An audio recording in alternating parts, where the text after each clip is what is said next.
part of the sort of murkiness of this whole story is that there are some accusations that the Chagosian handover did actually start under the Tories. Am I wrong to think that? Was this kind of rejected by the many different Tory governments we've had since then, or was it? Did it start really with Starmer coming to power in July 2024? Actually, started way before that with Tony Blair. So all roads lead back. We're going into politics now, which is fine. So there's a few political grandees who have really intervened in this, and I'd say David Cameron is definitely one of them. He's paused this a few times with good reason, and I don't know if Theresa May had anything to do with it. I just don't know that information. I know from Dominic Cummings that Boris threw the whole thing out and just would never deal with it. But this goes back to Tony Blair, and Tony Blair identified it as an issue under his administration. And he commissioned KPMG to do a feasibility study in returning Chagosians under UK sovereignty to the Chagos Islands. And it's over 100 pages report. I read it the other night just to refresh myself. And it's absolutely fascinating. So this was released in 2015. It took a while for them to draw up all the notes. And it details exactly how and where we would resettle Chagosians, which islands, how they would live, what infrastructure would be needed, the costs behind it all, and how we would keep Diego Garcia available, working, operational, all under UK sovereignty. Because once you resettle Chagosians, they then have self-determination because they're physically on the islands. So then no one can say, oh, this belongs to someone else, because then you have to ask the Chagosians directly, where do you want to stand? So they obviously foresaw an issue and they said, this is how we're going to solve it. And so this was published in 2015. And I should say, and I've looked up the numbers, it costed just under £3 billion over 100 years. That's not taking into account inflation or anything like that. That's what they said in 2015. £3 billion over 100 years that it would cost to have the infrastructure, have people living there, create a civilization, basically. But one which was still under British sovereignty. Yes, in perpetuity. I mean, it's always been, since 1814, it has always been under British sovereignty in perpetuity. Mm-hmm. Right, okay. So are you stating this figure, this 3 billion figure? I see you sort of, you're smiling a little bit. Is that because there's a link between that number and the 3.4 billion pounds that we are paying now? Well, if we're going to the Taxpayers Alliance figure, which is based on inflation, which is 47 billion pounds, I don't know if you want to take inflation into account with that 3 billion, but one is cheaper than the other. And one is in perpetuity, and the other is a 100-year lease to give to someone else. Let's just break down this figures, and we'll come back to the sort of history of things. But seeing as we're on the money thing, so the 3.4 billion pound, that's initial period, but that's 101 million pounds annually over 40 years.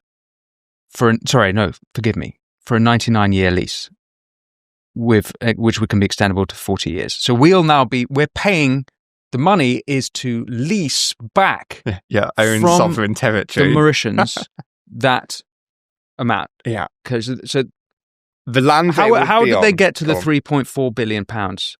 Where did this 101 million pounds annually come from? Why is it even a question? Why should we pay such a ridiculous amount of money? Well, it's to keep hold of that military base on the island. I don't know why we want to keep hold of it, but why base, are we paying them this amount of money? The land from underneath it is no longer yours. But how have they come to this figure? There is a breakdown on it. I don't have it in front of me, actually, but James Cartley should have a brilliant tweet the other day that breaks down, and it goes into the trust fund, it goes into helping Mauritian infrastructure. There's lots of different figures that it's broken down to. Right. But basically it's funding tax cuts in Mauritius. What do you mean? It's because that number is almost the same, if not double the size of their GDP. Yes. It makes you want to cry, Winston. So everyone will be having a tax cut. Everyone will be having a little holiday when this happens, and everyone's going to be very well paid in Mauritius. It's not going to be everyone. It's just going to be the powers that be. I mean, this is a corrupt obviously. government. It's not going to be the working. Yeah. And while we're talking about corruption, Winston, and I hate to bring us off the overall track, but the former Prime Minister of Mauritius, there was a huge scandal that took hold of the island during the election campaign, where phones were hacked during negotiations, and I'm sure we can go into this a bit more, but phones were hacked during negotiations between all of this. We don't know who did this or anything like that. But it resulted in the Prime Minister of Mauritius shutting down the internet in Mauritius to stop people from talking about it. What year was this? This is only the start of this year. We've been negotiating with these people. They shut down the internet, and something really big happened, and suddenly the Prime Minister's house was raided by police. And I'll put it to you, what do you think was found in his house? Well, I'm assuming briefcases of cash would be the cliche. Yeah. Oh, that's actually true, right? That's literally true. But something more than that. So there were suitcases of cash, there's Rolex watches, also there were blank British visas. And this all comes back to us. How long and who have we been paying for this? Who's been paying who for these negotiations to take place? And what's being promised? Because UK visas have been found, blank UK visas have been found in the Mauritian Prime Minister's house. This is the former one. Suitcases of cash, Rolex watches. Like, what has been going on? He got banned from leaving the country, and I believe he's in prison now. Right. So what has been going on behind the scenes to make this happen? And this is just a timeline, just a speck in a timeline of dodgy things that has been going on. At the same time, it was reported that over in Diego Garcia, fishing trawlers had been found. No one can fish in the Chagos archipelago if they're ever illegal. Why is it illegal? Because it's a marine protection area. Okay. So, and plus it's no-fly zone, military, whatever. Fishing trawlers had been found, confiscated, but when they were searching these fishing trawlers, and they were reportedly from Sri Lanka, Chinese advanced radar systems were found in these fishing trawlers. At the same time that the Mauritian Prime Minister's house has been found with UK blank visas, wads of cash, all of this in. At the same time that phones are being hacked from negotiations, people know what's going on without even things being published. Internet's being shut down in Mauritius. People can't talk about it. Fair to say this Prime Minister was arrested and he lost the election.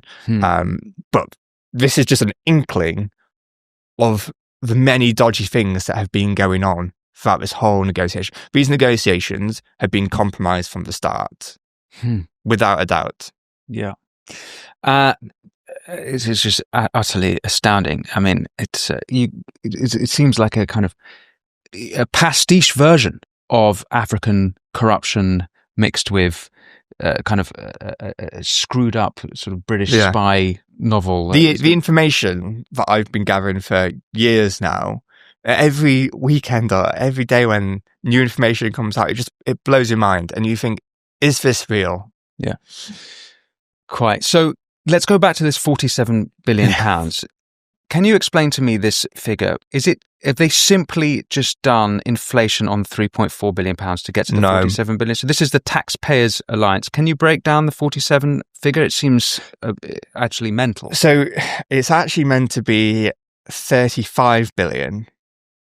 And then, because they realised the cost is actually a lot more, because if you looked at what Keir Starmer said originally, and even the journalist in the room at the time said, hold on a minute, this doesn't make sense. He was saying something like it was 900 million a year. And they were like... Sorry, the journalist in which room? When he first announced how much it would cost over in, I forgot, the NATO base that he announced it at, Northwood. And he said, this would cost 3.4 billion or whatever.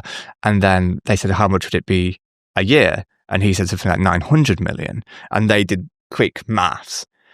and realised 900 million did not equal 3.4 billion. It equaled much, much more. Yeah. And I think the Telegraph said it first, that after they had figured it all out, and it was actually like around 35 billion. And then a few weeks later, the Taxpayers Alliance came out and said, hold on a minute, that didn't take into account inflation and X, Y, Z. And they worked it out as 47 billion, which has been widely accepted now. Huh. Okay. So I think it's going to be much more than 47 billion, to be honest. Yeah. Because I think Mauritius, after a few years, is just going to ask for more and more money and really hold us to ransom. It's utterly insane. And listeners will already be thinking this, but with all that we have to pay already in taxes and all of them, we see the various scandals, whether it's the farmers being taxed more, all these other increases, and we're just throwing our money away. Absolutely. Like this. I mean, I think a lot of people would agree with me when I say we pay more tax than we ever had, and we don't know where it goes to. We don't see it.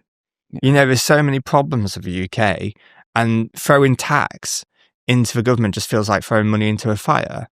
And then to say we're giving away... We're just throwing it into the ocean, actually. All this money into Mauritius now. Oh, so if you go to Mauritius, you'll be able to see where our taxes go into, because everyone will be driving nice cars and having nice homes or whatever. You'll be able to see it all right. Yeah.